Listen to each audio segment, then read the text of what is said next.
top of the world, below the surface of a giant ice cap, a city is buried.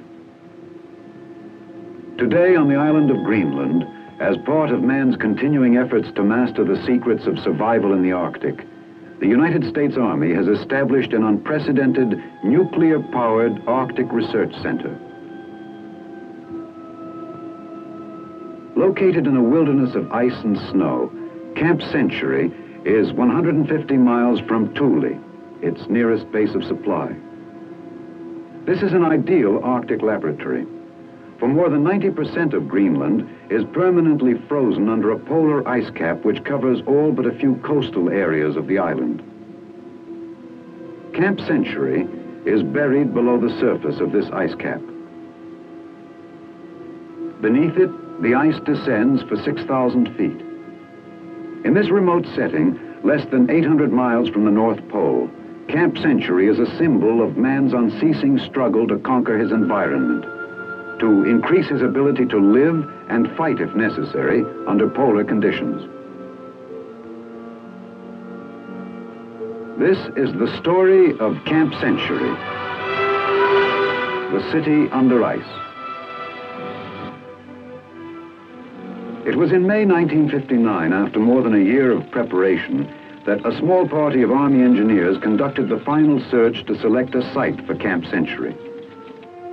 Listen now to the voice of Captain Tom Evans, the young officer who was in charge of the construction of the camp.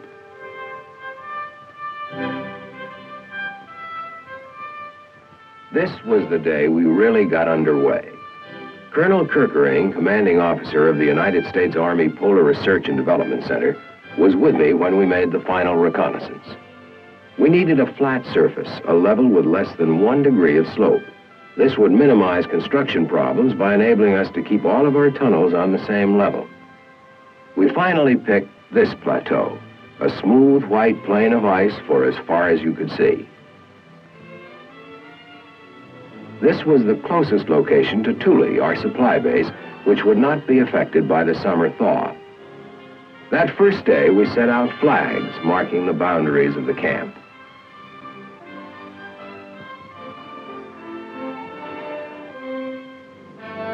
This is rugged country. Nothing lived on the ice cap. Not even seal or caribou survived in this climate. Our job was to cross 150 miles of ice, much of it split by crevasses, and then build a city under the ice, experimenting with new concepts of polar construction.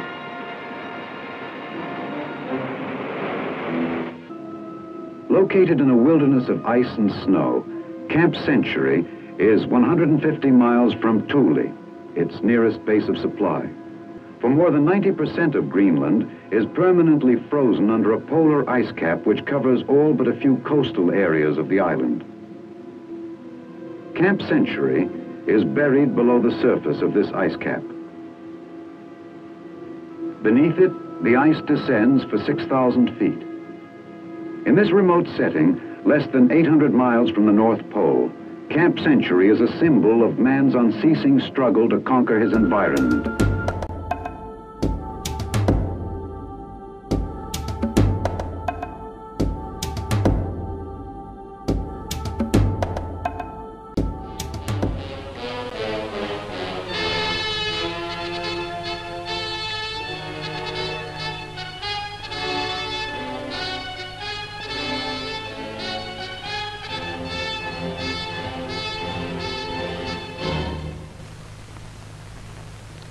High in the mountains of Dutch New Guinea, beneath these clouds, an American Army plane crashed some time ago. There are 3 survivors from the 24 passengers and crew.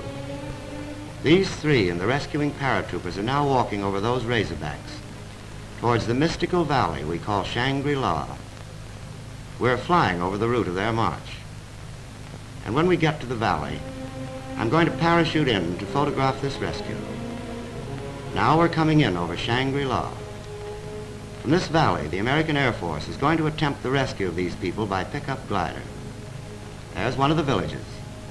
There are dozens of them scattered over the length of this beautiful valley, never before seen by white men. There's another village.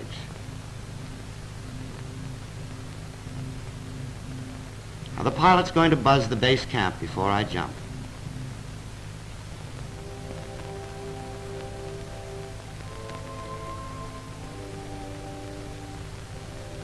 Here we go.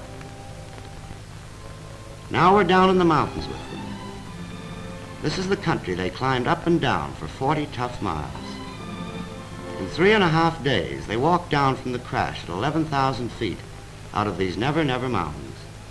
Corporal Margaret Hastings, Lieutenant McCollum, and Sergeant Decker, and the paratroopers led by Captain Walters. There's Maggie. She looks a little tired, but she's still walking in spite of the leg burns. And McCollum and Johnny-come-lately. One last razorback before the base camp.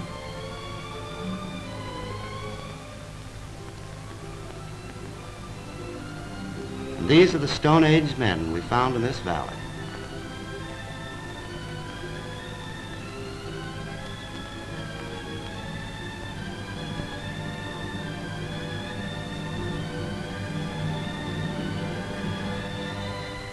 At last, Shangri-La.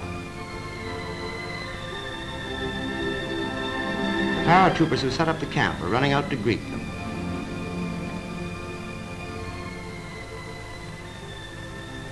How good it feels to get back from a tough, well-done job. To get rid of those heavy packs for the last time. To get ready for the first wash in days. And for Maggie to have a mirror and survey Mac's handiwork. In the mountains, Mac had to cut her hair with a pocket knife. Don't worry, Maggie, it'll grow back. Now Walt talks to the plane overhead. To those chaps of the U.S. Air Force who did such a great job in finding and supplying the survivors. Walt tells them everyone is well and happy and bring on your gliders. And was that first meal good? Yummy. But the job isn't finished. More medicine, clothes, and food float in. And every day, the burns on Maggie's legs had to be dressed. They were still pretty painful. The paratrooper medics did a great job. And in the background, the people of this lovely valley sit quietly and wonder about the strange creatures from another world.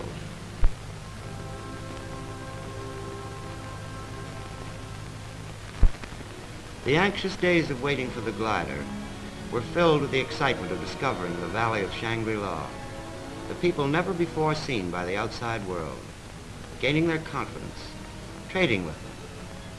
We saw the strange and varied types of these primitive people. We liked them, and they liked us. The Queen came, shyly but with a welcome smile from Maggie. She wants Maggie to come to her village.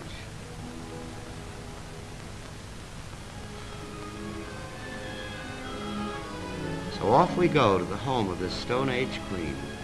Here you see the acres of carefully irrigated land surrounding the villages. The women do all the work in Shangri-La.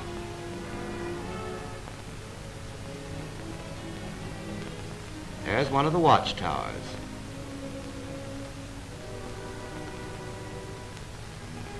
And here's the Queen's home. A charming little group of clean, well-made huts. All over this valley you find these villages. The people were so shyly friendly. The children with their grass skirts are presented. Happily, the Queen smokes and chats with Maggie. To her, Maggie was our queen.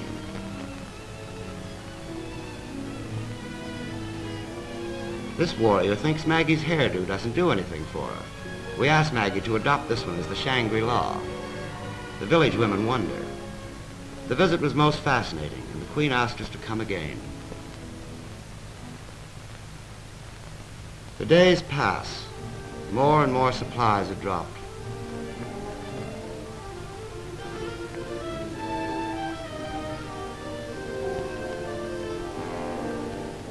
And over the walkie-talkie, Walt hears news from the outside world, and Maggie becomes adept with the local Tommy guns. There were days of waiting and worrying. There's still the glider. The discovery of Shangri-La went on, we explored the valley. The natives brought some of their semi-wild pigs, and our Filipino paratroopers prepared the traditional Philippine pig roast, the Feast of Lechon. Even Maggie took a hand at the basting, but the fun was eating roast pig stuffed with sweet potatoes and onions.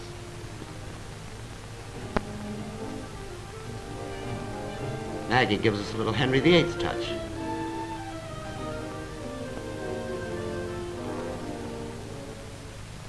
And each day we learn more and more about these Stone Age people. We learn some of their strange language and some of their customs. They like to show us their strong physiques. We trade with them and barter with shells. One gets a facial of mosquito repellent. He seems to like it.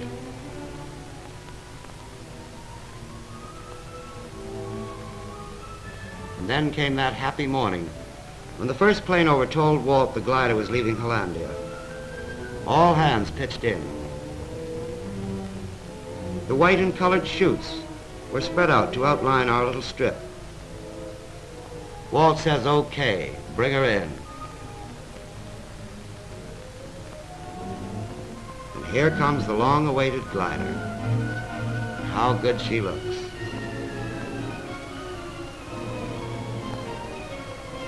We were all a little excited. The tow plane is making an upwind run. The glider's released. He's banking now. There's not much wind and he's coming in too fast.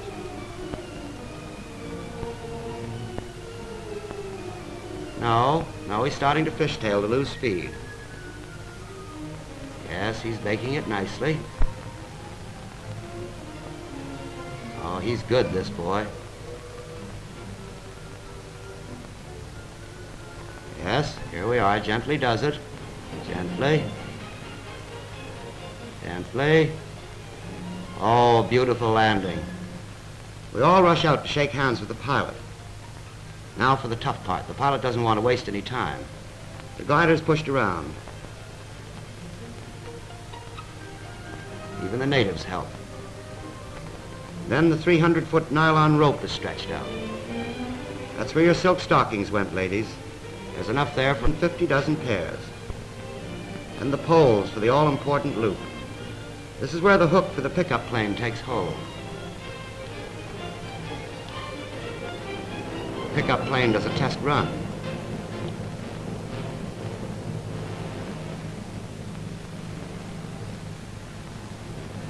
Maggie arrives with her Shangri-La wardrobe and her souvenirs. The tow rope is coupled on, and they're ready. Everyone is strapped in. They take a deep breath and hang on. And here comes the tow plane, low and fast, lower and lower. Now, full power, bang. They're on, they're hooked, there they go. Look out, Walt yells, you've picked up a chute. The glider slews. No, the pilot picks her up. They're climbing now. Climbing nicely. Now they circle slowly and easily over Shangri-La to gain the 12,000 feet needed to get out of this valley.